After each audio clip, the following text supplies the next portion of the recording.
নমস্কার বন্ধুরা, ফুড ক্যানভাসে আপনাদের সবাইকে স্বাগত জানিয়ে শুরু করছি আমার আজকের ভিডিও।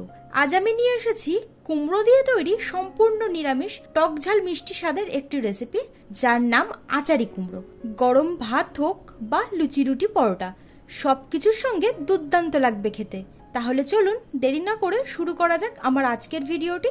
আচারি কুমড়ো বানানোর জন্য আমি এখানে 900 গ্রাম কুমড়ো নিয়েছি। যেহেতু এটা বড় সাইজের কুমড়ো, তাই এর খোসাটা ছাড়িয়ে নিয়েছি।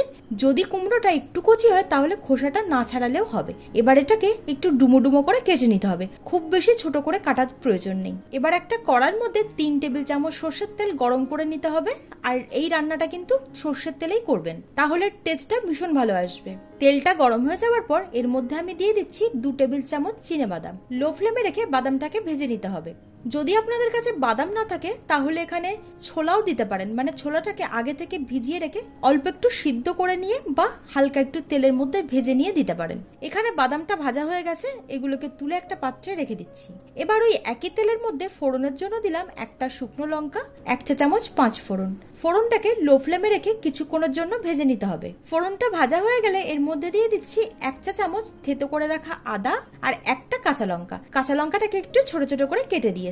এবার এটাকে লো ফ্লেমে রেখে একটু ভেজে নেব, খুব বেশিক্ষণ কিন্তু ভাজার প্রয়োজন নেই। এবার অল্প একটু জল দিয়ে দিচ্ছি যাতে মশলাটা পুড়ে না যায়। এর মধ্যে দিলাম 1 চা চামচ হলুদ গুঁড়ো, 1 চা চামচ জিরে গুঁড়ো, 1 চা চামচ লঙ্কা গুঁড়ো, ঝালটা নিজেদের স্বাদ অনুযায়ী দেবেন, 1 চা চামচ ধনিয়া গুঁড়ো আর 1 চা চামচ দিচ্ছি কাশ্মীরি লাল লঙ্কার গুঁড়ো।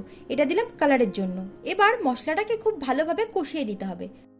দেখুন মশলা থেকে তেল ছেড়ে দিয়েছে। এবার আমি এর মধ্যে দিয়ে দিচ্ছি আগে থেকে কেটে রাখা কুমড়োর টুকরোগুলো। কুমড়োটা দেওয়ার পর এর মধ্যে দিয়ে দিলাম স্বাদ অনুযায়ী লবণ। এই সময় যদি লবণটা দেওয়া যায় তাহলে কিন্তু কুমড়োটা ভাজতে খুব সুবিধা হবে, কারণ ভাজার সঙ্গে সঙ্গে এর থেকে জল বেরোবে আর সেই সঙ্গে এটা সেদ্ধও হয়ে যাবে। এবার ঢাকনা চাপা দিয়ে মাঝারি আঁচে রান্না করতে হবে যতক্ষণ না কুমড়োটা ভালোভাবে সেদ্ধ হয়ে যাচ্ছে। বেশ কিছুক্ষণ মাঝারি আছে কুমড়োটাকে রান্না করে নিয়েছি, আর এরই মধ্যে কিন্তু ঢাকনাটা সরিয়ে আমি নাড়াচাড়া দিয়ে দিয়েছিলাম। এর মধ্যে আমি দিচ্ছি 1 চা চামচ কাসৌরি মেথি।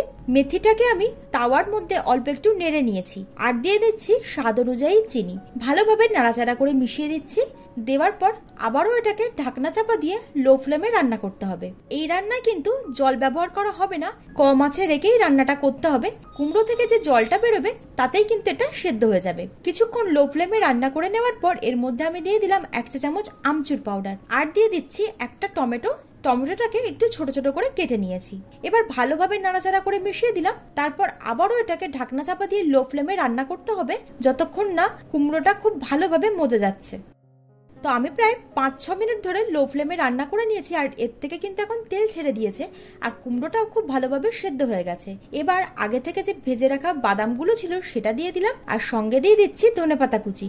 ভালোভাবে নাড়াচাড়া করে নিলেই আমাদের আচারি কুমড়ো একদম রেডি। এবার ফ্লেমটাকে বন্ধ করে ঢাকনা চাপা দিয়ে 5 মিনিটের জন্য স্ট্যান্ডিং টাইমে রেখে দেবো। আজকের রেসিপিটি আপনাদের কেমন লাগলো অবশ্যই কমেন্টে জানাবেন। ভালো লাগলে লাইক আর শেয়ার করতে ভুলবেন না। আমার চ্যানেলে নতুন বন্ধু হলে চ্যানেলটা সাবস্ক্রাইব করে নেবেন, অনুরোধ রইল। পাশে থাকা বেল আইকনটি অবশ্যই ক্লিক করে দেবেন, তাহলে আমি আমার চ্যানেলে নতুন কোনো ভিডিও আপলোড করলে তার নোটিফিকেশনটাও আপনাদের কাছে পৌঁছে যাবে। আজ তবে এই পর্যন্তই, আবার হাজির হয়ে যাব নতুন একটা ভিডিও নিয়ে। আপনারা ভালো থাকবেন, সুস্থ থাকবেন। ধন্যবাদ।